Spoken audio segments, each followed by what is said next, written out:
The suitcase sat open on the bed, and Eleanor was folding her third gown into it when the door swung wide and Alexander stood there, still wearing his travel coat, his boots wet from the rain outside. He had not knocked. He never needed to knock in his own house, but something about the silence in the room made him feel like an intruder in a place he had lived for 5 years without ever truly entering. She did not stop folding. She did not even look up. Her hands moved with a steadiness that frightened him more than tears would have. He had imagined, on the long ride home, 100 small pleasant things waiting for him. A warm meal, a quiet greeting, perhaps nothing at all, which was what he usually received. He had not imagined this. "What is this?" he said, and his voice came out rougher than he intended. Eleanor placed a folded blue gown into the case and smoothed it flat with her palm before answering. "I am packing," she said, as if the answer required nothing more. "I can see that. I am asking why." She lifted another gown from the wardrobe, a pale yellow one she had worn only once, years ago, to a garden party, where he had spoken to everyone in the room except her. She did not mention the garden party. She simply folded the dress and placed it beside the others. "Eleanor." He crossed the room and stood at the foot of the bed, close enough now to see that her eyes were dry, her jaw set in a way he had never seen before. Not anger, something calmer and far more final. "Look at me and tell me what is happening." She finally lifted her gaze to his. There was no fire in it, no accusation, only a tiredness so deep it seemed to have settled into her bones. "I am leaving, Alexander. I did not want you to hear it from a servant or find an empty room. I wanted to tell you myself, though I confess, I did not expect you home until tomorrow." The words landed on him, like something physical, a blow he had not braced for. He had built his entire adult life around the assumption that certain things would always remain in place, the way the sun rose each morning, without needing his permission. His title, his estate. His wife, quietly present in the background of his days, asking for nothing, expecting nothing, and therefore easy to forget. He had not realized until this exact moment how completely he had come to treat her as furniture. "Leaving," he repeated, as though saying the word again might change its meaning. "Leaving to go where? Does it matter?" She closed the lid of the suitcase halfway, then opened it again to add a small wooden box, the kind used for keeping letters. He recognized it. It had belonged to her mother. "Of course it matters. You are my wife." At this, something flickered across her face, quick and sharp, gone before he could name it. "Am I?" she said quietly. "I have wondered, these last 2 years, what that word means in this house. I am your wife, in the way a painting on the wall belongs to you. Something you own, something you glance at occasionally out of habit, something you would notice only if it were suddenly gone." He opened his mouth to argue, to tell her she was exaggerating, that surely it had not been so bad, but the words dried up before they reached his tongue, because even as he stood there searching for a defense, his mind was offering him evidence against himself. The dinner 3 weeks ago where he had eaten in silence, reading correspondence at the table while she sat across from him, waiting for conversation that never came. The birthday he had missed entirely, remembering only 2 days later when his sister mentioned it in passing. The letter Eleanor had written him last spring, when he was away on business. A letter full of small updates about the garden and the household, and a gentle line near the end, asking when he might return. He had read it once, set it on his desk, and never replied. He could not now recall what had seemed so urgent at the time, that a reply to his own wife had felt unnecessary. "You are not exaggerating," he said finally, the admission costing him more than he expected. "I know I have been absent. Business has required much of my attention." "Business has required all of your attention, for years," Eleanor said, and there was no bitterness in her tone, only a plain statement of fact, which somehow made it worse. "I do not fault you for working. I fault myself, a little, for waiting so long to accept what was in front of me. I kept believing that if I was patient enough, if I asked for nothing, you would eventually notice me on your own. I understand now that patience without change is simply another word for disappearing." He wanted to reach for her hand, but something in her posture told him the gesture would not be welcomed. Not yet. Perhaps not ever. He let his arm fall back to his side. "Where will you go?" he asked again, more gently this time. I have a small cottage arranged, near my aunt's estate. It is modest, nothing like this house, but it is quiet, and it is mine, in a way nothing here has ever felt like mine. She closed the suitcase fully now and latched it. The sound of the metal clasp seemed unusually loud in the still room. I have thought about this for a long while, Alexander. This is not a decision made in anger tonight. Tonight is simply the night I finally had the courage to act on it. He sat down heavily on the edge of the bed, his travel coat still damp, his mind struggling to reorganize itself around this sudden collapse of everything he had assumed was stable. How long, he asked, have you been planning this? She considered the question honestly, which he appreciated even in his distress. Since the spring, I think. Perhaps longer, if I am honest with myself. There was a night, some time ago, when I sat alone in the drawing room, after another dinner spent in silence, and I asked myself a simple question. If I vanished tomorrow, would anything in this house truly change? I could not find an answer that satisfied me. That frightened me more than any argument between us ever could have. Alexander stared at the suitcase, at the woman standing beside it who suddenly seemed like a stranger, though she had shared his name and his home for 5 years. He realized, with a cold and sudden clarity, that he did not know the smallest details of her days. He did not know which books she read, which flowers she preferred in the garden, whether she slept well or poorly, what she thought about when she sat alone in the evenings while he worked late in his study. He had married a woman, and then, somewhere along the way, had stopped seeing her as a person at all. I do not want you to go, he said, and even as the words left him, he understood how insufficient they were. Wanting was easy. He had wanted many things over the years, and done nothing to earn them. But I understand I have no right to ask you to stay, not after everything I have failed to do. Eleanor studied him for a long moment, and something in her expression softened slightly, though her resolve did not waver. I appreciate that you understand that much at least. It is more than I expected from you tonight. She lifted the suitcase from the bed and set it upright on the floor, ready to be carried away in the morning. The finality of the motion struck him harder than any words could have. This was really happening. His wife was truly leaving, and the only reason he knew it was because he happened to return a day early from a trip he had barely thought twice about taking. "May I ask you something?" he said. She nodded, folding her hands in front of her. "When did you stop hoping I would change on my own?" The question seemed to surprise her, and she took a moment before answering. "I do not know the exact night. I think hope simply wore thin, the way fabric wears thin from being handled too roughly for too long. One day you look down and realize it has become too fragile to hold anything anymore." He absorbed this in silence.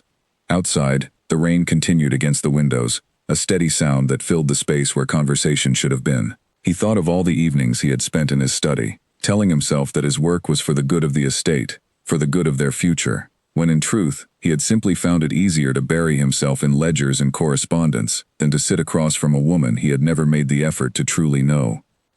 "I will not beg you to stay tonight," he said at last. "I do not think you would believe me, even if I did, and I would not blame you. But I am asking you to allow me the chance to prove, in the coming days, that I have heard what you have said tonight, not with words. With actions you can see and judge for yourself." Eleanor's expression remained guarded, but she did not immediately refuse him. "I will still be leaving in the morning, Alexander. I have made arrangements. I will not undo months of planning because of one conversation, however sincere it may feel tonight." "I understand," he said, though something in his chest tightened painfully at the thought of the empty house that would greet him tomorrow evening. "I only ask that you allow me to write to you, to visit, if you are willing. Once you are settled, I am not asking you to return. I am asking for the chance to become someone worth knowing, even if it is too late to save what we had." She was quiet for a long time, long enough that he feared she would refuse even this small request. Finally she said, "I will consider it. That is all I can offer you tonight." It was not the answer he wanted, but it was more than he deserved, and he recognized that plainly. He rose from the bed and moved toward the door, then paused, looking back at her one final time. She stood beside the suitcase, tired, resolute, and more clearly seen by him, in that single moment, than she had been in the 5 years prior combined. "Good night, Eleanor," he said quietly. "Good night, Alexander." He left the room and closed the door softly behind him, and for the first time in longer than he could remember, He stood in the hallway of his own grand house and felt truly, completely alone. Alexander did not sleep that night. He sat in the chair beside his bedroom window, watching the rain slow to a drizzle, and then stop altogether, while his mind turned over the same handful of memories again and again, searching for the moment when everything had gone wrong. He kept arriving at the same uncomfortable conclusion. There had been no single moment. There had been 1,000 small ones, each so minor on its own that he had never noticed their accumulation.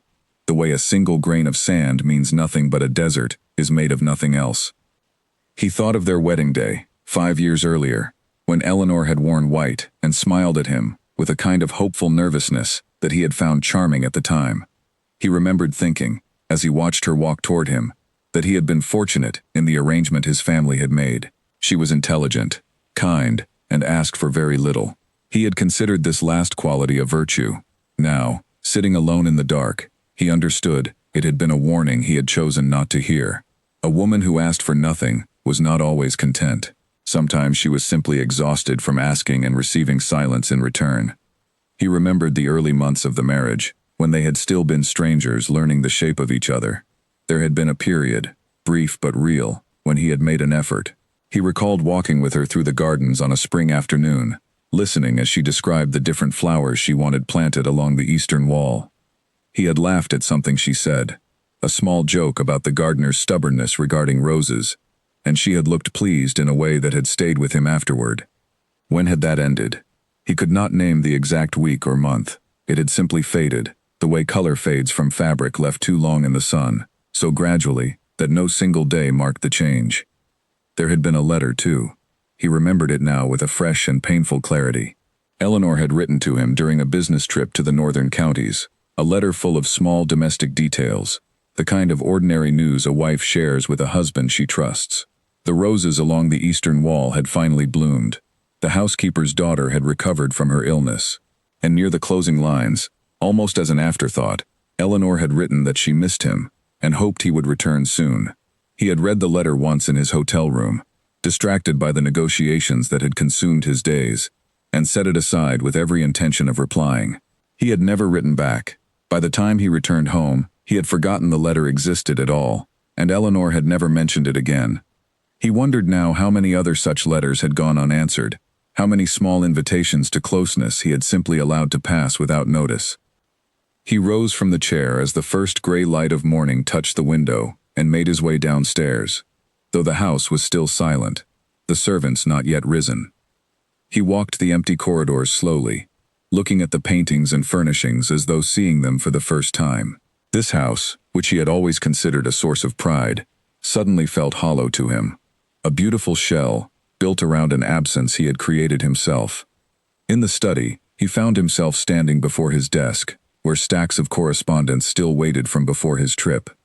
He had always told himself that this work mattered more than anything else, that the estate's prosperity was a duty owed to his family name and to future generations. But standing there now, he understood with uncomfortable honesty that the work had also served another purpose. It had given him an excuse, a reason to avoid the quiet, ordinary intimacy of simply being present with another person.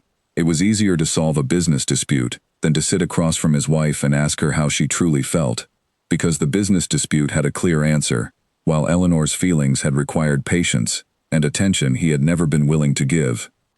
His sister, Margaret, arrived at the house later that morning, summoned by a note he had sent at dawn, his handwriting unsteady with exhaustion and something close to desperation. She found him in the study, unshaven, staring at nothing in particular, and she took one look at his face before she spoke. "You look like a man who has lost something important," she said, settling into the chair, across from his desk, without waiting for an invitation. "I nearly did," he admitted. "Eleanor is leaving. She was packing when I returned home last night." Margaret did not look as surprised as he had expected, and something about her calm reaction unsettled him further. "I wondered how long it would take," she said quietly. "You knew?" "Alexander, everyone who has spent an evening in this house in the last 2 years has known. The only person who did not seem to notice was you." She said this without cruelty, but the words still struck him hard. "I have watched Eleanor grow quieter and quieter at every family dinner." I have watched her sit through entire evenings without you addressing a single word to her.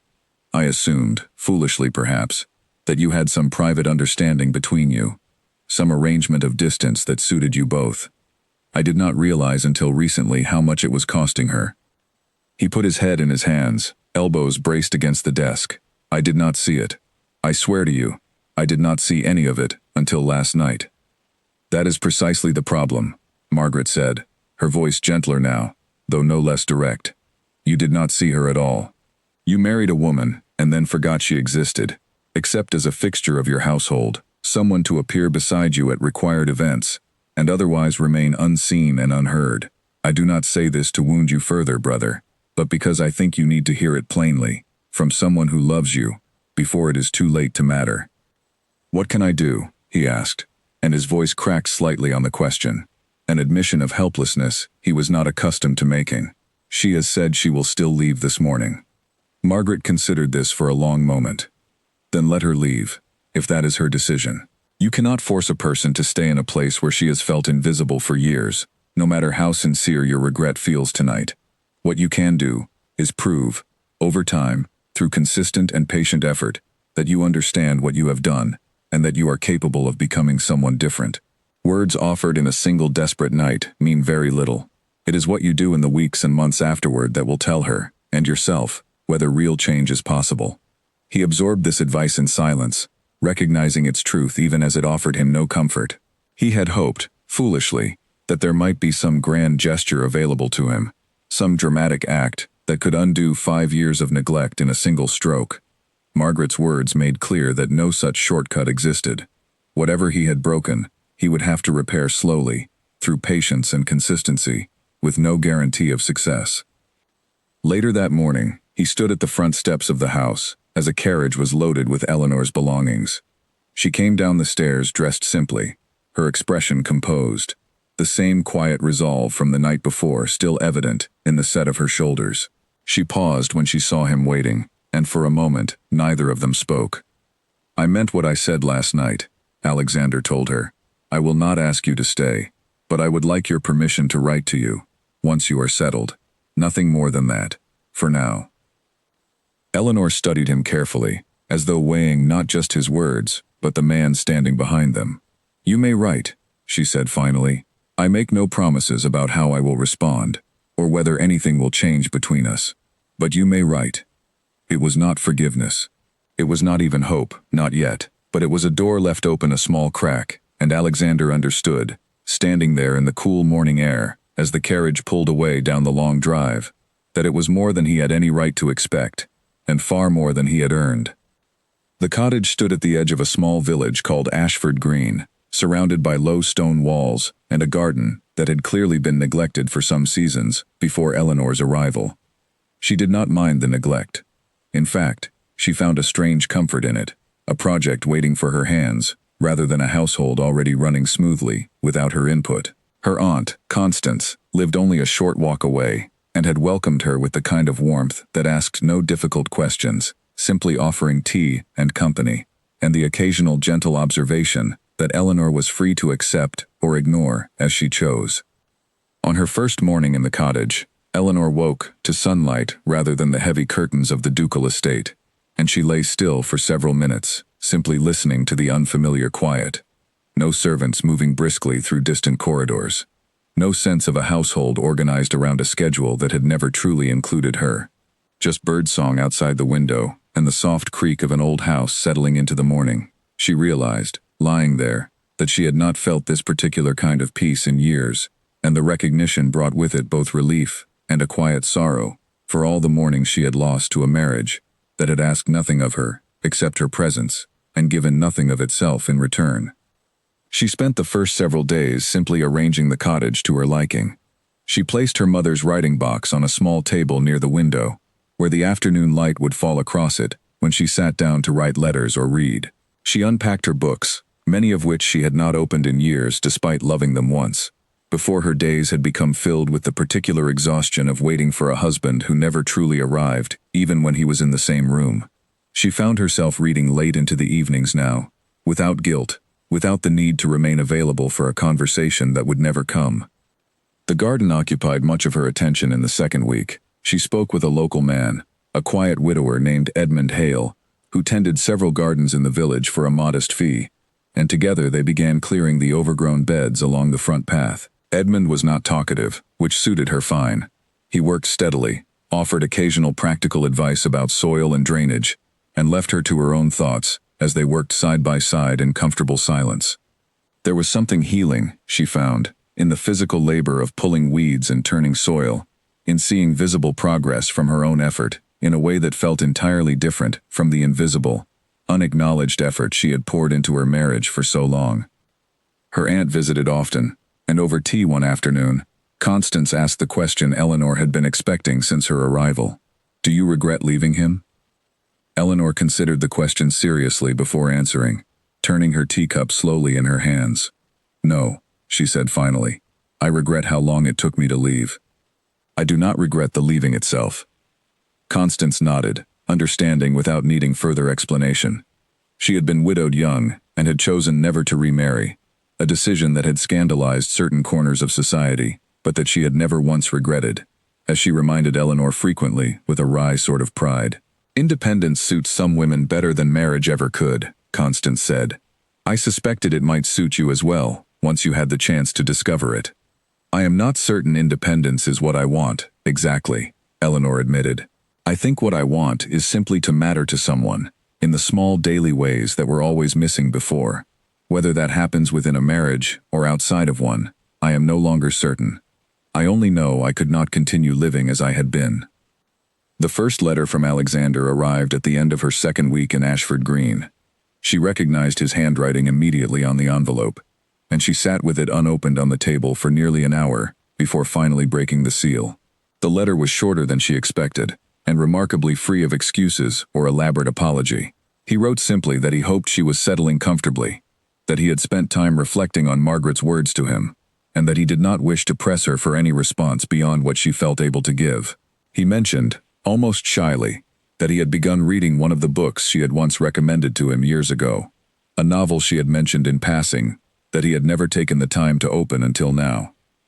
He said he was finding it more engaging than he expected, and that it made him think of her, imagining what she might have said about certain passages had they discussed it together.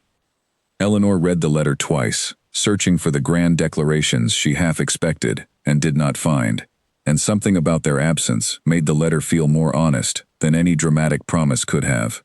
She did not reply immediately.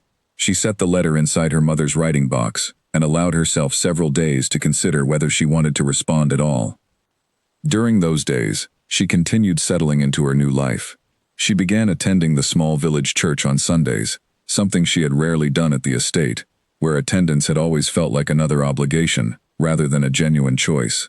Here, in Ashford Green, she found herself listening to the sermons with real attention, appreciating the quiet community of familiar faces that greeted her warmly each week, without any awareness of her former title or the circumstances that had brought her to their village.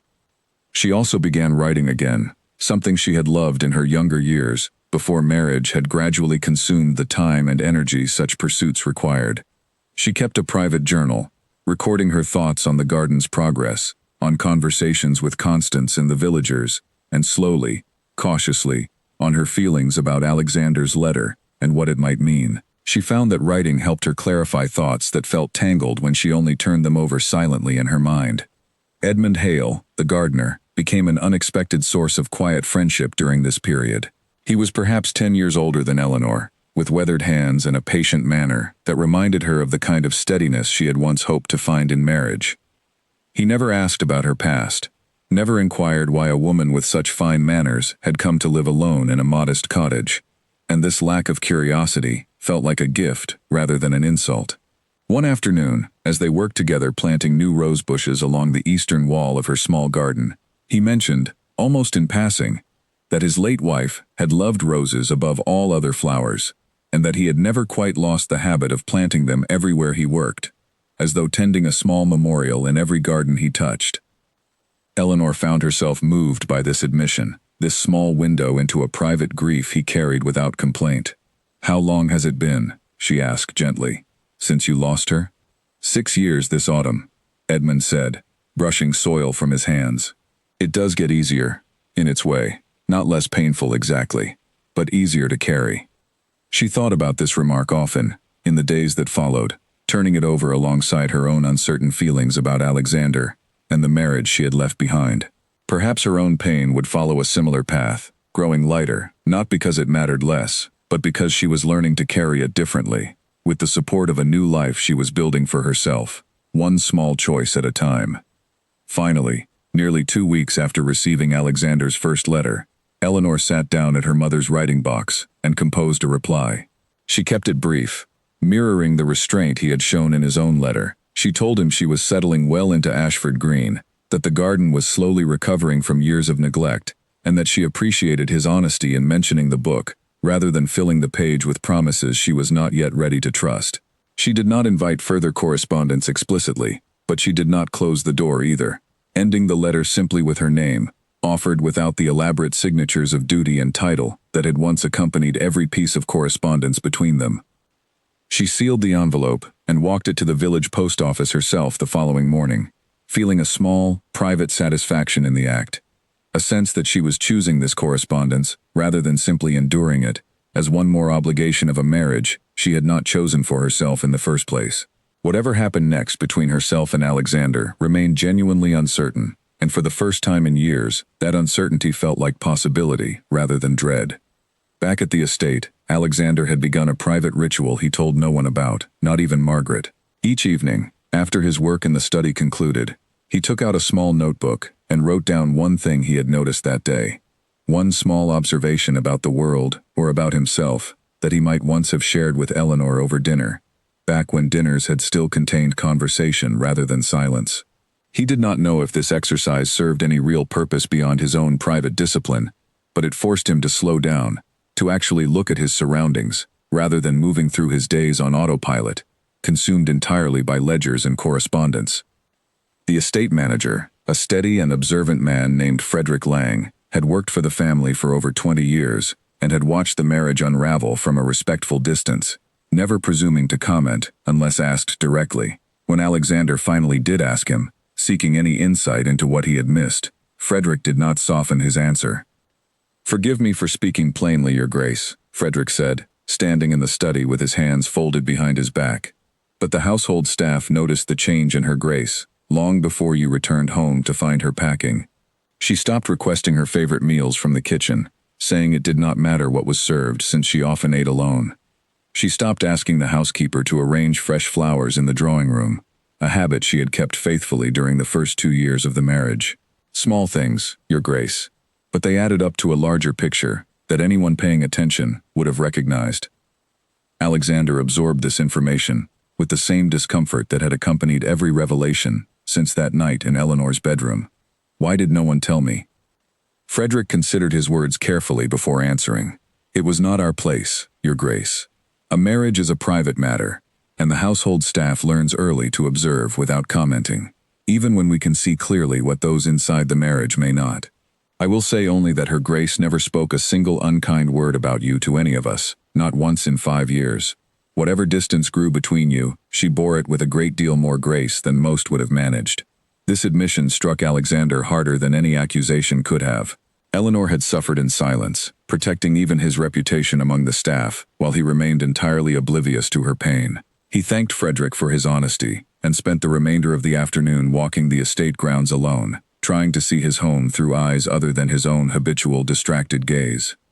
He found himself in the eastern garden, the one Eleanor had described so enthusiastically during their early walk together years before. The roses she had wanted planted there had indeed been planted, he noticed now, though he could not recall ever having seen them bloom before this moment. He wondered how many springs he had walked past this very garden, without truly registering its existence, his mind always occupied with business elsewhere, always somewhere other than the present moment in which his wife had once tried to share something she loved with him.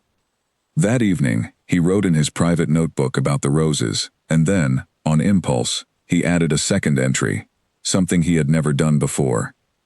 He wrote about the guilt that sat heavily in his chest, a guilt he had not expected to feel so physically, like a weight pressing against his ribs whenever he thought too long about the years he had wasted. He wrote that he did not know if he deserved a second chance with Eleanor, but that he intended to become a man worth knowing, regardless of the outcome, because the version of himself that had allowed his own wife to disappear before his eyes was not a man he wished to remain. Margaret visited again the following week, and this time she brought with her a letter of her own, one she had received from Eleanor several days earlier. She read portions of it aloud to Alexander, with Eleanor's permission secured beforehand, portions that described the cottage, the garden, the quiet satisfaction of a life built around Eleanor's own preferences, rather than the expectations of a household she had never fully belonged to. "She sounds happy," Alexander observed quietly, and there was no bitterness in the observation, only a complicated mixture of relief and sorrow. Relief that Eleanor was finding peace. Sorrow that he had not been the one to provide it. That it had taken her leaving entirely to discover contentment he had never managed to offer her within their shared home. "She does sound happier," Margaret agreed. "That does not mean the door is closed to you, brother, but it does mean you cannot expect her to return simply because you have finally noticed her absence. If you truly wish for reconciliation, you must become someone she would choose to be with, not someone she settles for, out of habit or duty." Alexander took this advice seriously, and over the following weeks, he began making changes to his daily life that had nothing directly to do with Eleanor. Changes meant instead to address the deeper patterns that had allowed him to neglect her in the first place. He delegated more of his business correspondence to Frederick and to a capable young clerk he had recently hired, freeing several hours each week that he had previously spent buried in paperwork that could have easily waited or been handled by someone else. He began taking walks through the estate grounds each morning before beginning his work, a habit that forced him to notice the physical world around him rather than retreating immediately into abstract business concerns.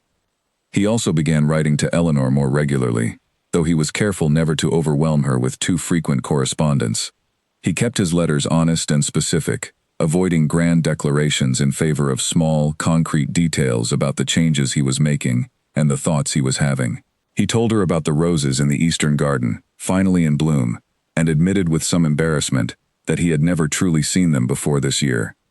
He told her about conversations with Frederick and with Margaret that had reshaped his understanding of the marriage's slow decline. He did not ask her to return. He simply reported, honestly and without excuse, the small ways he was trying to become a different man. Eleanor's replies remained brief but steady, arriving perhaps once every 2 weeks, offering small glimpses into her own life in Ashford Green, without any promises about the future of their relationship. She mentioned the garden's progress, the friendship she had formed with the local gardener, the quiet satisfaction of village life. Alexander read each letter multiple times, searching for any sign of softening in her tone, though he tried to discipline himself against reading too much into ordinary sentences. One evening, nearly a month after Eleanor's departure, Alexander sat in his study, reviewing the notebook he had kept faithfully every day since that first painful night.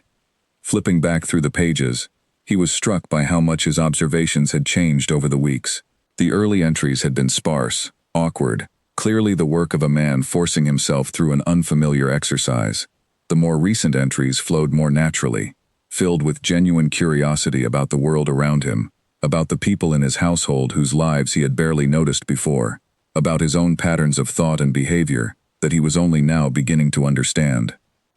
He realized, closing the notebook, that this process of change was not something he was undertaking purely to win Eleanor back, though that hope remained quietly present in his heart. He was changing because the man he had been was not someone he respected, regardless of whether Eleanor ever returned to him. This realization brought with it an unexpected sense of clarity and purpose. Whatever happened between himself and his wife, he intended to become someone genuinely different, not merely perform change for the sake of an audience whose forgiveness he could not guarantee. That night, he wrote a final entry in his notebook before retiring to bed. He wrote simply that he understood now what Eleanor had meant when she spoke of hope wearing thin, like fabric handled too roughly for too long. He wrote that he intended to handle whatever hope remained between them with far greater care than he had shown in the past, regardless of how long the mending might take, or whether it succeeded in the end at all. 2 months after her arrival in Ashford Green, Eleanor received a visitor she had not expected, her husband's youngest cousin, a lively young woman named Charlotte, who had always maintained a warm friendship with Eleanor, despite the distance that had grown between Eleanor and the rest of the family in recent years. Charlotte arrived unannounced one afternoon, explaining cheerfully that she had been visiting relatives nearby and could not resist stopping to see how Eleanor was settling into her new life. Over tea in the small parlor, Charlotte studied Eleanor with open curiosity. "You look different," she said finally. "Lighter, somehow. I mean that as a compliment, truly, though I worry it might sound strange." "I understand what you mean," Eleanor said, smiling despite herself. "I feel different. I did not realize how heavy the atmosphere of that house had become until I left it." Charlotte hesitated before continuing, clearly weighing how much to share. "Alexander has changed as well, you know. Or at least, he is trying to. Margaret says he has become almost unrecognizable these past 2 months. Quieter, more thoughtful. He asked after your garden the last time I saw him, wanting to know every detail I could offer, though I confess I know very little myself."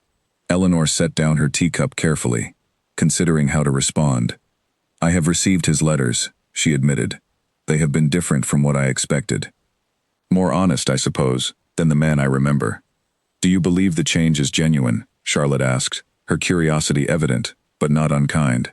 "I believe he wants it to be genuine," Eleanor said slowly. "Whether it will remain genuine over months and years, once the initial shock of my departure has faded, I cannot yet say. People are capable of remarkable change when frightened into it. Whether that change survives once the fear subsides is a different question entirely." Charlotte nodded thoughtfully, and their conversation moved to lighter topics: the village gossip, the progress of Eleanor's garden, plans for the coming autumn. But after Charlotte departed later that afternoon, Eleanor found herself sitting alone in her small parlor, turning over the conversation in her mind, examining her own feelings with the same careful attention she had once reserved only for tending her garden. She walked out to the garden as the light began to fade, finding Edmund still at work along the back wall, tending to a stubborn patch of soil that had resisted his earlier efforts. He looked up as she approached, offering a nod of greeting rather than words, as was his habit. "Do you think people can truly change, Edmund?" she asked, settling onto the small bench near where he worked. He considered the question with the same careful attention he brought to his gardening, not rushing toward an easy answer. "I think some people can," he said finally. "Not all, and not easily. It requires more than wanting to change. It requires doing the difficult, unglamorous work of change every single day, especially on the days when no one is watching, and there seems to be no immediate reward for the effort."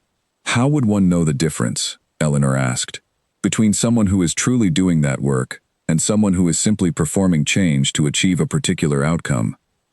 Edmund set down his tools and wiped his hands on his apron, giving the question his full attention. "Time, mostly. Performance is exhausting to maintain.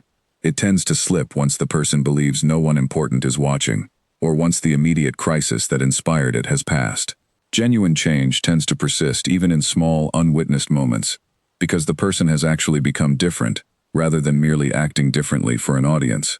Eleanor thought about this for a long while after Edmund returned to his work, watching the last light fade from the sky above her small cottage. She thought about Alexander's letters, about the small, specific details he shared, rather than grand promises, about Margaret's assessment that he had become quieter and more thoughtful, even in ordinary moments, when Eleanor was not present to witness the change. Perhaps, she thought, this was itself a form of evidence, however incomplete. Change that persisted, even without an immediate audience, seemed more trustworthy than change performed solely for her benefit. Still, she was not ready to make any decisions about the future of her marriage, and she recognized this hesitation as wisdom rather than mere fear. She had spent 5 years hoping for change that never came, and she was not willing to repeat that pattern out of impatience or loneliness. Whatever reconciliation might eventually occur between herself and Alexander, she intended to move toward it slowly, testing each step carefully before committing to the next. In the weeks that followed, her friendship with Edmund continued to deepen, though it remained entirely platonic, a quiet companionship built around shared work and comfortable silence rather than romantic intention. She valued his steady presence and his thoughtful perspective, finding in him a model of the kind of quiet strength she hoped to develop in herself. He never pressed her about Alexander, never offered unsolicited opinions about her marriage, simply remained a consistent and undemanding presence in her new life, Exactly the kind of friendship she needed during this uncertain period of transition. Her Aunt Constance, meanwhile, watched the growing correspondence between Eleanor and Alexander with cautious interest, offering her own perspective one evening as they sat together after dinner. "I will not pretend to have any special wisdom about reconciliation," Constance said, "having chosen a different path myself after my husband's death. But I will say this. You do not owe him forgiveness, simply because he has finally noticed his own failures. Forgiveness, if it comes, should come because you have genuinely healed enough to offer it, and because you believe the man asking for it has truly earned the chance to prove himself changed. Do not rush toward reconciliation, simply because it would be easier than continuing to sit with uncertainty." Eleanor appreciated this advice, recognizing in it the same wisdom Edmund had offered from his own perspective. She resolved to continue as she had been, corresponding with Alexander at a measured pace, building her independent life in Ashford Green, and allowing time to reveal whether his changes were genuine or merely a temporary response to the shock of nearly losing her entirely. As autumn deepened, and the garden she had worked so hard to restore began settling into its first proper season under her care, Eleanor found herself increasingly at peace with the uncertainty of her situation. She no longer felt the desperate need for resolution that had characterized her final months at the estate, when she had waited anxiously for some sign of change that never came. Now, whatever happened next, she trusted herself to handle it, whether that meant eventual reconciliation with Alexander or a permanent new life, built entirely on her own terms, in this quiet village that had become, in a remarkably short time, something she was beginning to think of as truly home. 3 months after Eleanor's departure, Alexander requested permission to visit Ashford Green, a request he made cautiously in a letter that acknowledged she was free to refuse without any need for explanation. Eleanor considered the request for several days before finally agreeing, though she set clear conditions. He would stay at the village inn rather than her cottage, and the visit would be brief, no more than a single afternoon, allowing them to test whether direct conversation could sustain the tentative progress their letters had built. Alexander arrived on a cool autumn morning, traveling alone, without any of the usual entourage that typically accompanied a man of his position. He walked from the village inn to Eleanor's cottage, taking in the unfamiliar surroundings with genuine curiosity, rather than the distracted impatience that had once characterized his approach to unfamiliar places. He noticed the neat stone walls lining the lane, the smoke rising from cottage chimneys, the general quiet rhythm of a life entirely different from the grand estate he called home. Eleanor met him at her garden gate, and for a moment they simply stood looking at each other, both aware of how much had changed in the months since that silent night with the suitcase. She looked well, he thought, healthier and more relaxed than he could remember seeing her in years. He hoped she saw something similarly positive in him, though he tried not to search too eagerly for her approval. "The garden looks wonderful," he said, glancing past her at the neatly tended beds visible beyond the gate. "Thank you," she said. "It required a great deal of work, but I have found the effort satisfying in ways I did not expect." They walked together through the garden as she pointed out various plants and explained the changes she had made, and Alexander found himself genuinely interested in her descriptions, asking questions that arose from actual curiosity rather than polite obligation. He noticed himself noticing her, really seeing her animated expression as she discussed the roses along the eastern wall, her hands gesturing as she described the soil conditions that had required careful attention before the plants could thrive. "I have been thinking," he said, as they settled onto a bench near the back of the garden, "about something you said the night I found you packing. You said that patience without change is simply another word for disappearing. I have thought about that sentence more than I can properly express to you." Eleanor was quiet for a moment, watching a bird move through the branches of a nearby tree. "I did not expect you to remember that particular sentence." "I remember most of what you said that night," he admitted. "I have gone over it many times, trying to understand exactly how I allowed things to reach that point without noticing. I do not have a satisfying explanation, beyond the honest admission that I simply stopped paying attention, somewhere along the way, and never noticed the absence of my own attention, because I had nothing to compare it against. I assumed things were fine because I was not actively unhappy, without ever considering whether you might be. That is, I think, the clearest explanation you have offered me," Eleanor said. "It is not a flattering one, but I appreciate the honesty." They talked for several hours that afternoon, covering ground they had never properly discussed even during the early years of their marriage, when conversation had still existed between them, but had rarely ventured beyond practical matters and social obligations. Alexander told her about his conversations with Frederick and Margaret, about the notebook he had kept faithfully every evening since her departure, about the specific changes he had made to his daily routine to ensure he remained present and attentive, rather than retreating into work as a means of avoiding genuine connection. Eleanor, in turn, told him about Edmund's steady friendship, about her aunt's wisdom regarding forgiveness and healing, about the quiet satisfaction she had found in building a life around her own preferences after years of accommodating a household that had never truly included her input. She was careful not to overstate her feelings, aware that genuine trust would require far more time and evidence than a single pleasant afternoon could provide, but she also allowed herself to be more open than she had expected, recognizing something different in the way Alexander listened to her now, compared to the distracted half-attention he had once offered. As the afternoon light began to fade, Alexander rose to return to the village inn, understanding, without needing to be told, that he should not overstay the boundaries Eleanor had set for this visit. "Thank you for allowing me to come," he said. "I will not pretend this single afternoon resolves everything between us, but I am grateful for it, more than I can properly express." "I am glad you came," Eleanor said, and she meant it, though she remained careful not to promise anything beyond that simple statement. "I would be willing to consider another visit, perhaps in a month's time, if you wish to write and propose one." This small opening felt like significant progress to Alexander, and he returned to the village inn that evening, with a lighter heart than he had carried in months. He did not mistake this progress for a guarantee of reconciliation, understanding clearly that Eleanor remained cautious and uncertain about the future, as she had every right to be. But he allowed himself, for the first time since that terrible night with the suitcase, to feel genuine hope rather than mere desperate hope, a distinction that felt important even if he could not fully articulate why. The following month brought a second visit, longer this time, extending across 2 full days, though Alexander still maintained separate lodging at the village inn, out of respect for the boundaries Eleanor had established. During this visit, he met Edmund for the first time, the two men exchanging polite conversation in the garden, while Eleanor watched with quiet interest, curious how her husband would respond to this steady presence that had become an important part of her new life. Alexander, to his credit, showed no jealousy or possessiveness toward Edmund's friendship with Eleanor, understanding clearly that he had no right to such feelings, given his own years of neglect. Instead, he asked Edmund genuine questions about gardening, listening with real attention to the older man's explanations about soil composition and seasonal planting schedules. Eleanor noticed this exchange with quiet approval, recognizing in Alexander's patient curiosity a genuine effort to understand and respect the life she had built, rather than viewing it merely as an obstacle to be overcome on his path back to her affections.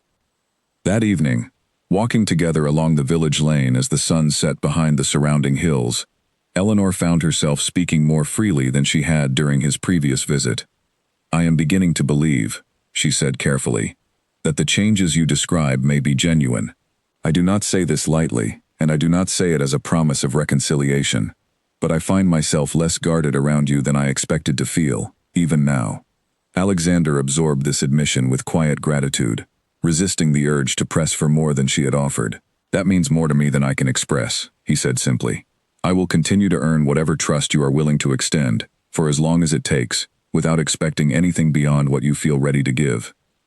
They walked in comfortable silence for a while longer, both aware that something significant had shifted between them, though neither rushed to name it too precisely, understanding that whatever was being rebuilt required the same patient, careful attention that Eleanor had learned to bring to her garden, and that Alexander was only now learning to bring to the people and relationships he had once taken carelessly for granted. Winter arrived in Ashford Green with a quiet beauty that Eleanor had not experienced during her years at the grand estate, where the season had always meant elaborate preparations for holiday gatherings that left little room for genuine rest or reflection. Here, in her small cottage, winter meant early evenings by the fire, long conversations with her aunt over cups of warm tea, and the particular satisfaction of watching her garden rest beneath a light dusting of frost, waiting patiently for spring. Alexander's visits had continued through the autumn months, spaced carefully, to allow Eleanor time between each one to consider her feelings without pressure. By the time winter settled fully over the village, he had visited 5 times, each stay slightly longer than the last, though he continued to respect the boundaries she had established regarding separate lodging. Their conversations had deepened considerably during this period, moving beyond careful, guarded exchanges towards something that felt increasingly like the genuine partnership Eleanor had once hoped for during the early years of their marriage, before disappointment had taught her to expect less. During his 5th visit, as they sat together in her small parlor, with a fire crackling in the hearth, Alexander raised a subject he had been considering carefully for several weeks. "I would like to ask you something," he said, "though I want you to know clearly that I am not asking for an immediate answer, and I will respect whatever response you eventually offer, even if that response is no." Eleanor set down her needlework, giving him her full attention. "Go on." "I would like to know whether you might consider, at some point in the future, allowing me to court you properly, as though we were beginning our relationship again from the start, rather than simply resuming a marriage that had grown so distant. I understand this may sound strange, given that we remain legally married, but I find myself wanting to earn your affection genuinely, rather than assuming it should be restored simply because time has passed and I have made certain changes." Eleanor considered this proposal with evident surprise, not having anticipated such a specific request. "That is an unusual suggestion," she said slowly, "though I confess, I find something appealing in it. Our original courtship, if it can even be called that, was arranged by our families, with very little genuine choice involved on either side. Perhaps there is value in choosing each other properly this time, rather than simply falling back into old patterns because convention expects it." "I would like that," Alexander said, relief evident in his voice. "I do not wish to rush you into any decision. I am prepared to continue as we have been, for as long as necessary, until you feel genuinely ready to consider whether a shared future between us is something you truly want, rather than something you feel obligated to accept." This conversation marked a subtle but important shift in their relationship. Alexander began writing to Eleanor more frequently, though still respecting her need for space, and his letters took on a different quality, more playful and curious, asking her opinions on books and ideas, rather than simply reporting on his own efforts at self-improvement. Eleanor found herself looking forward to these letters with a genuine eagerness she had not expected to feel again, an eagerness that reminded her, uncomfortably at times, of the early hopeful months of their original marriage, before disappointment had settled in. She discussed this development with Edmund one afternoon, as they worked together preparing the garden beds for the coming spring planting, covering the soil with protective mulch against the harsh winter frost. "You seem happier lately," Edmund observed, his tone carefully neutral, offering no judgment either way. "I think I am happier," Eleanor admitted, "though I remain cautious. It is easy to mistake the excitement of renewed attention for genuine, lasting change.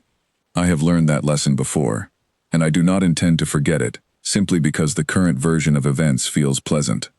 "That seems wise," Edmund said, "though I would add, from my own observation these past months, that consistency over time is difficult to fake indefinitely. Whatever his faults in the past, the man who visits you now seems genuinely different from the description you once gave me of your marriage before you arrived here.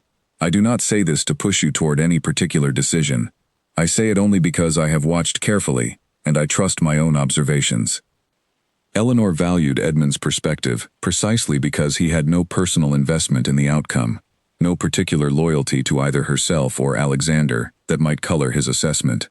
His steady, careful observations over the months had become a kind of quiet touchstone for her, a way of checking her own perceptions against someone whose judgment she trusted.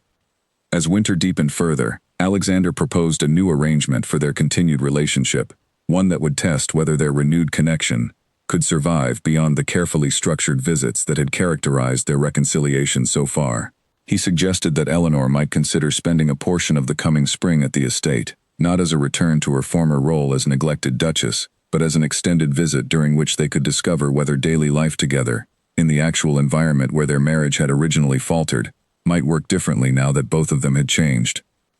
Eleanor took several weeks to consider this proposal, discussing it carefully with both her aunt and with Edmund, weighing the risks of returning even temporarily to a house filled with painful memories, against the potential value of testing their reconciliation in a more realistic setting, than the carefully managed visits to her cottage had allowed.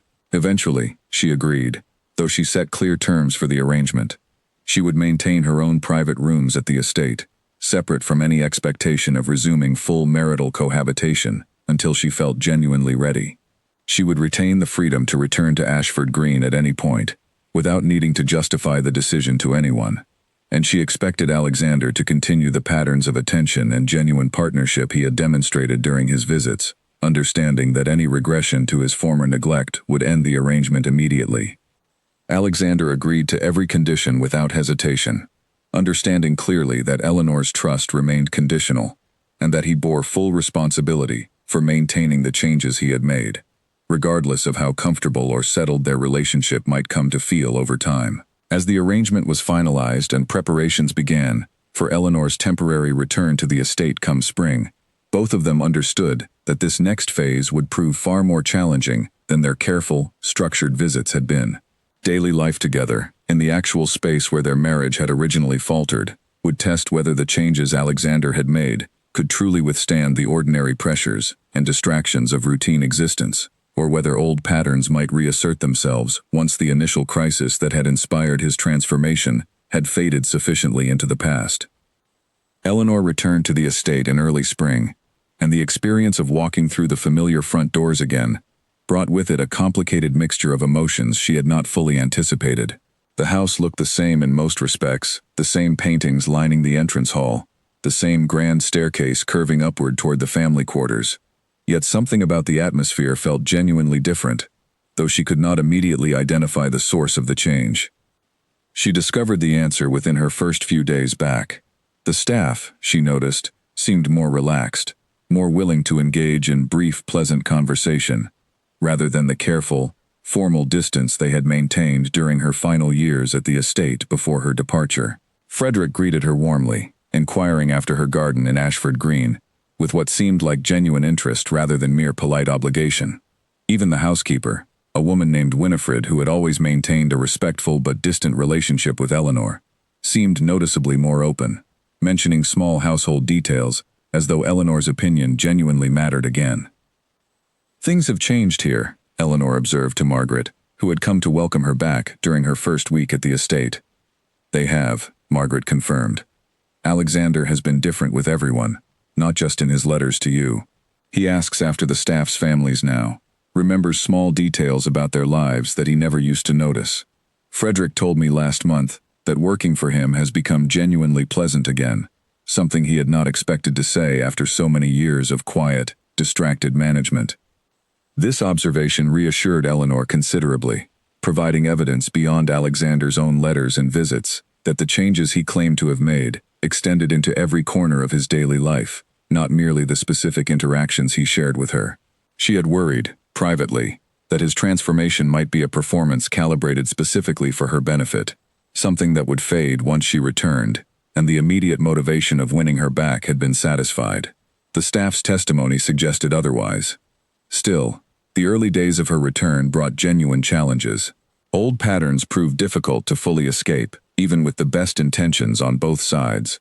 One evening, during her second week back, Alexander became absorbed in an urgent piece of business correspondence during dinner, falling silent for several minutes as he read through the letter with visible concentration. Eleanor said nothing, watching him carefully, curious how he would handle the situation once he noticed his own lapse.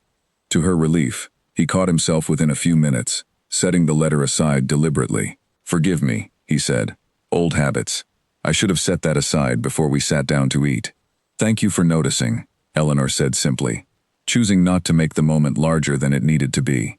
She recognized that occasional lapses were probably inevitable, given the deeply ingrained patterns he was working to overcome, and that what mattered most was his willingness to notice and correct such moments, rather than expecting perfect, effortless transformation from the very beginning.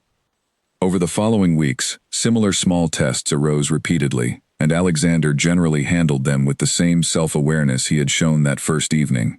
He caught himself retreating too readily into work, noticed when he had gone too long without genuinely asking after Eleanor's thoughts and feelings, and made consistent, visible efforts to correct these lapses, rather than allowing them to accumulate unaddressed as they once had. Eleanor found herself gradually relaxing her guarded watchfulness, though she remained careful never to fully abandon it, understanding that genuine trust would require far more time than a few weeks of encouraging progress could provide. She also found herself rediscovering aspects of the estate and its surroundings that she had long neglected during her final unhappy years there. She returned to the eastern garden with fresh eyes, working alongside the estate's gardener to restore certain neglected areas, much as she had done in Ashford Green, with Edmund's steady guidance. Alexander joined her occasionally during these gardening sessions, asking genuine questions and offering his own labor, rather than simply observing from a comfortable distance, as he might once have done. One particular afternoon stood out in Eleanor's memory as a turning point in her assessment of their reconciliation. She had fallen ill with a minor fever, nothing serious, but enough to keep her confined to her private rooms for several days. In the past, during her earlier years of marriage, such an illness might have passed with only cursory attention from Alexander. A brief visit, perhaps, followed by a swift return to his usual preoccupations. This time, he visited her rooms multiple times each day, bringing small, thoughtful gestures, a particular tea she favored, a book he thought she might enjoy, simple conversation, meant to pass the time pleasantly, rather than any grand demonstration of devotion. On the third day of her illness, as her fever finally began to break, Alexander sat beside her bed, reading aloud from a novel she had mentioned enjoying during one of their earlier correspondences.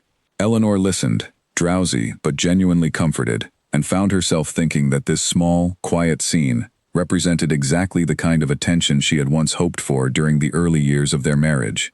Attention offered not as a special occasion, but as an ordinary expression of genuine care. "You did not have to sit here reading to me," she said softly, when he paused between chapters. "I wanted to," Alexander said simply.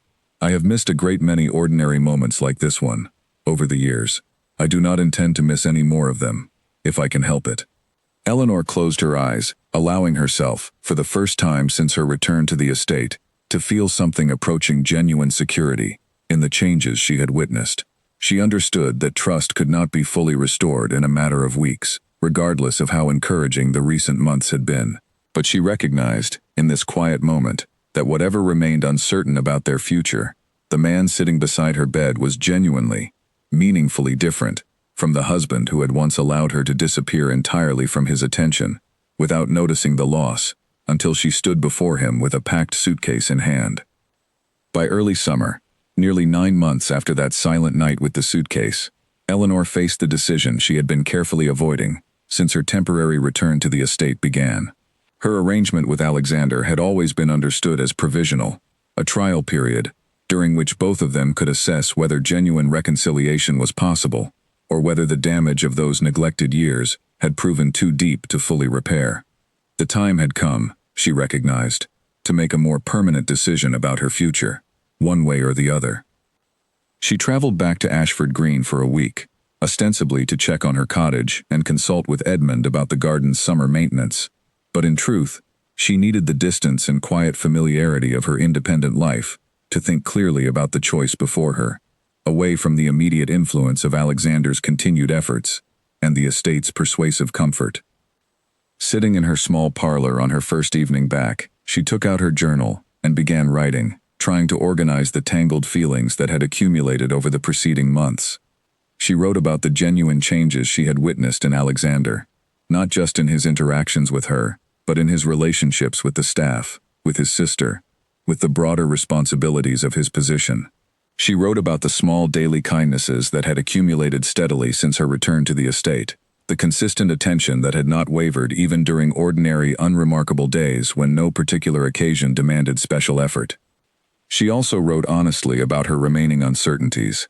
She wondered whether she could ever fully trust that the changes would persist across years rather than months, whether some future crisis or distraction might eventually draw Alexander back into his old patterns of neglect. She wondered whether returning permanently to the role of Duchess would gradually erode the independence and self-assurance she had built during her months in Ashford Green, whether she would slowly lose herself again within the demands and expectations of that grand household. Edmund, sensing her contemplative mood during a garden work session later that week, offered his own perspective without being asked directly. "You seem to be weighing something significant," he observed, as they worked together, clearing summer weeds from the flower beds. "I am trying to decide whether to return to the estate permanently," Eleanor admitted, "or whether to remain here, in the life I have built for myself, regardless of how genuine Alexander's changes have proven to be." Edmund considered this for a long moment before responding. "I cannot tell you what choice is right for you, Eleanor, but I will offer this observation.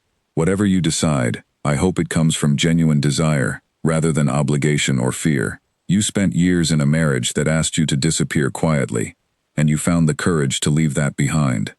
Do not return to it now, even if the man has genuinely changed, unless you are certain the choice reflects what you truly want for your own life, rather than what feels expected or convenient, given how much effort he has invested in winning you back." This advice resonated deeply with Eleanor, clarifying something she had struggled to articulate even to herself.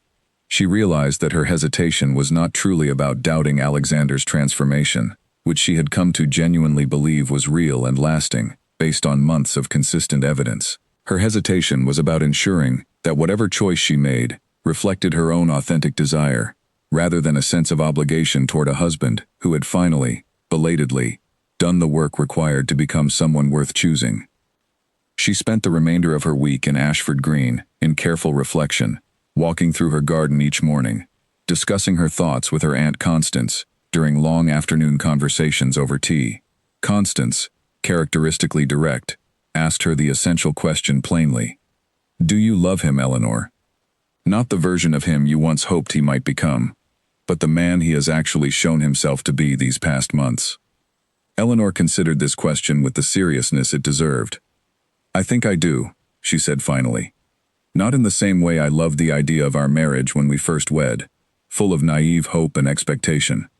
This feels different, more grounded in actual experience of who he has become, rather than hope for who he might someday be. I have watched him change consistently over many months, in ways both large and small, in moments when he had no particular audience to impress. I believe, as much as I can believe anything about another person's inner character, that this change is genuine and likely to persist." "Then perhaps your answer is already clear," Constance observed gently. "The question is not whether he has earned a second chance, which he seems to have done through sustained effort. The question is whether you genuinely want to offer that chance, for your own sake, not merely because it seems like the expected or gracious response to his transformation." Eleanor returned to the estate at the end of her week away, with a clarity she had lacked before her departure.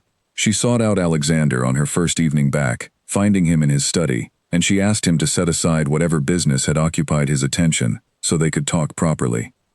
"I have made a decision," she said, once they were seated together in the quiet study. "I want to return to this marriage, fully and permanently, not as a passive resumption of old patterns, but as a genuine choice I am making with clear eyes, understanding both what has changed and what risks remain. I want this because I have come to believe, through many months of evidence, that you have genuinely become a different man, and because I find that I do still love you, in a way that feels more real and more earned than what we shared during our early years together." Alexander listened to this with visible emotion, understanding the significance of what she was offering him. "I do not take this decision lightly," he said. "I understand what it cost you to trust me again, after everything I failed to give you during our early years together. I intend to spend the rest of our life together, proving that your trust was not misplaced, not through grand gestures, but through the ordinary, daily attention that I should have offered you from the very beginning of our marriage." They sat together in comfortable silence for a while afterward, both recognizing that this moment represented not an ending to their difficulties, but a genuine new beginning, built on a foundation far more solid than the arrangement that had originally brought them together as near strangers, bound by family expectation, rather than authentic choice. A year after that silent night when Alexander had found Eleanor packing her suitcase, the estate had transformed in ways that extended far beyond the private relationship between the Duke and Duchess. The household staff moved through their days with a lightness that had been absent for years, no longer navigating the careful tension that had once characterized service within a marriage marked by distance and quiet unhappiness. Frederick often remarked to Margaret that working for the family had become genuinely rewarding again, a sentiment that would have seemed impossible during the years leading up to Eleanor's departure. Eleanor maintained her cottage in Ashford Green, though she no longer lived there permanently, choosing instead to visit periodically, sometimes with Alexander accompanying her, sometimes alone when she wanted to reconnect with the quiet independence she had discovered during her months away. Edmund remained a steady friend, and his continued presence in her life had become something Alexander genuinely respected, rather than resented. Understanding fully that Eleanor's friendship with the gardener represented an important part of the self she had built during their separation, a self he had no wish to diminish now that they had reconciled. The eastern garden at the estate flourished under their combined attention. Eleanor's expertise, developed through her months of independent work in Ashford Green, now applied to restoring and expanding the grounds she had once described so hopefully to Alexander during the early days of their original courtship. They often worked there together in the early mornings, before the day's obligations demanded their attention, continuing a practice that had begun during her return to the estate and had never faded despite the passage of time. Their dinners together had become genuinely different from the silent, distracted meals that had characterized their earlier years. Alexander maintained his practice of setting aside business correspondence before joining Eleanor at the table, and conversation flowed between them naturally now, covering everything from household matters to books they were reading, to the small daily observations that had once gone entirely unshared between them. Eleanor found herself genuinely looking forward to these evenings, rather than enduring them as she once had, waiting silently for a husband whose attention rarely arrived. Margaret, visiting one autumn afternoon nearly a year and a half after Eleanor's original departure, observed the change in her brother and his wife with evident satisfaction. "I did not think this outcome was possible," she admitted to Eleanor privately, as they walked together through the restored eastern garden. "I worried, when you first left, that the damage had gone too deep, that even genuine effort on Alexander's part might not be enough to rebuild what had been lost. I am glad to have been wrong." "It required more than his effort alone," Eleanor said thoughtfully. "It required time, and honest reflection on my own part, and the willingness on both our sides to be patient with a process that offered no guarantees of success. I do not think either of us fully understood, when this began, how much work genuine reconciliation would demand, or how differently our marriage would need to function compared to how it began." The suitcase that had once sat packed and ready on Eleanor's bed now remained in storage, tucked away in a closet within her private rooms, a physical reminder of how close their marriage had come to ending entirely. Eleanor kept it deliberately, refusing Alexander's occasional gentle suggestion that she might dispose of it, now that their reconciliation felt secure. She kept it, she explained to him once, not as a threat or a warning, but as an honest acknowledgement of what had almost happened. A reminder to both of them that the security they now enjoyed had been earned through genuine effort rather than simply assumed as an unchallenged right of marriage. Alexander understood this reasoning completely, and rather than feeling threatened by the suitcase's continued presence, he found himself grateful for the reminder it offered. He had learned, through the painful process of nearly losing Eleanor entirely, that comfort and security within a relationship could never be taken for granted. That ongoing attention and genuine presence remained necessary, regardless of how settled or stable a marriage might eventually feel. He continued his evening habit of noting small observations in his private notebook, a practice that had begun as a discipline to force himself into greater awareness, but had gradually become simply a natural expression of the attentive husband he had worked hard to become. 2 years after that original silent night, Eleanor stood once again in her bedroom at the estate, though this time she was not packing to leave. She was arranging flowers from the eastern garden into a vase for their dinner table, a small daily ritual she had adopted since her return, bringing something of the garden's beauty into their shared evenings together. Alexander found her there, having returned early from a brief business trip, and he paused in the doorway, watching her for a moment before she noticed his presence. She looked up eventually, smiling when she saw him standing there. "You are home earlier than expected," she said. "I found myself eager to return," he said simply. "I did not want to miss another ordinary evening with you, if I could help it." She set down the flowers and crossed the room to embrace him, and he held her close, thinking of how differently this moment felt compared to that terrible night 2 years earlier, when he had stood in this same doorway and found her silently preparing to leave a marriage that had asked nothing of her, except her quiet, unacknowledged presence. Now, in this same room, he felt the genuine warmth of a partnership, built through sustained effort and honest reckoning with past failures.